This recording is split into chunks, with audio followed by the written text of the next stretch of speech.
Robert Heffernan, Endotech, take two. This is Blockchain Vitals, our weekly segment, and I am a master endotechnician now in the Matrix. We do a weekly every week, usually on Sunday night, since it's a holiday weekend here in the U.S. of A. Happy Labor Day to everybody in the U.S. of A. And so we're going to do it on Monday night, but we need to talk about this weekly fractal because some very, very key developments going on the weekly chart. And I can't wait to get into it on the Vitals section of the broadcast. In order to get that actionable trading information, you need to be an Endotech subscriber or a Pareto token holder.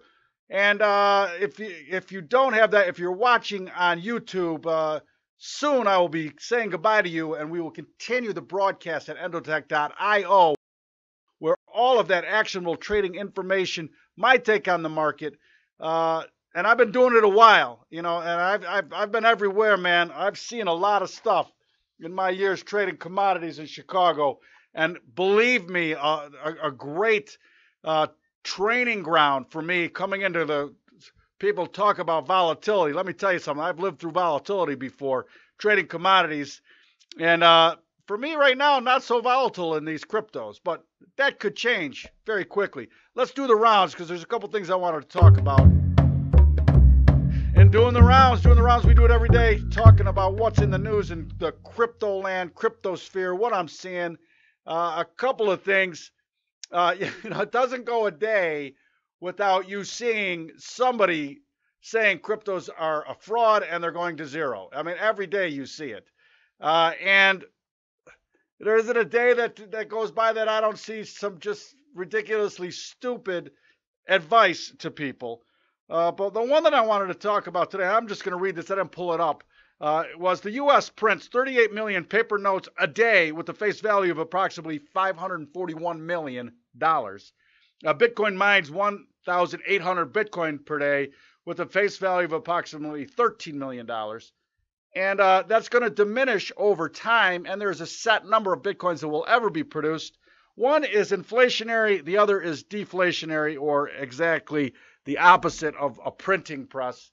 And we all know where that goes in the fiat world long term. Now, I'm not saying the Fed hasn't done a fantastic job of keeping us out of a depression, because I do believe that they have. But at the end of the day, as systems evolve, just maybe the blockchain and cryptocurrencies is a better way to distribute value. And when we talk about money, I saw another great talk. Andreas talking in India, who has had their fair share of monetary issues, and just some great, I read it again, that the Bitcoin isn't a currency because it doesn't fulfill the three things that a currency has to be. But by whose definition isn't it fulfilling those things? That blows me away.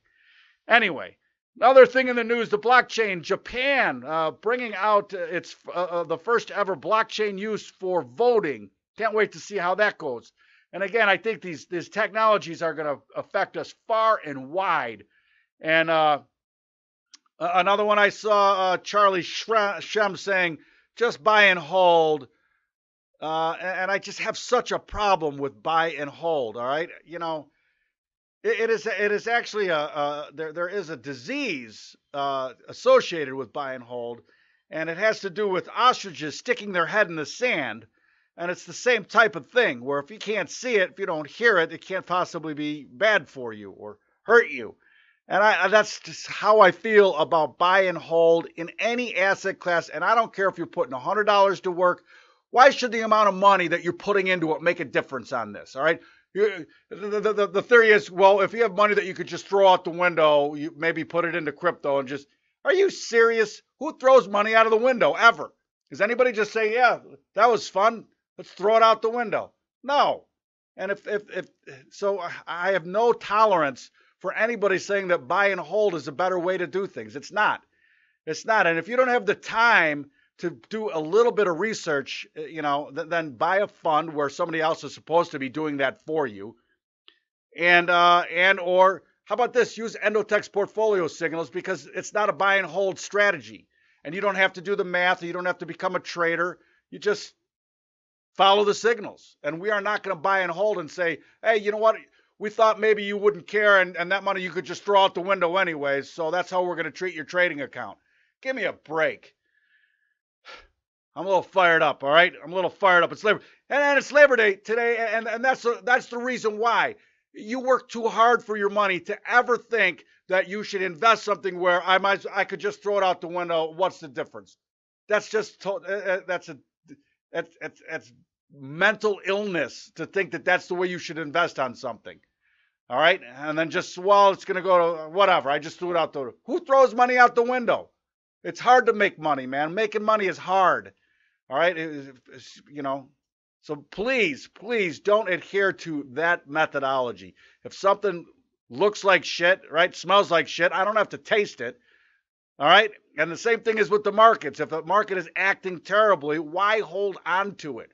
What, some tooth fairy is going to come down the road and save this investment that just is going south? Here, hold on a second. I keep it on the desk for you. There it is. It's hard to see but that's my Lehman Brothers stock. Now, I did hold this to zero. I did employ the hold, and it went to zero. I know, though. I learned from that mistake. All right, listen, we got to say goodbye to the YouTube crowd so we can take the vitals and talk this weekly fractal. So goodbye, YouTube. If you want the full segment, you need to be an Endotech subscriber or a Pareto token holder. And please do that and join us at endotech.io for the full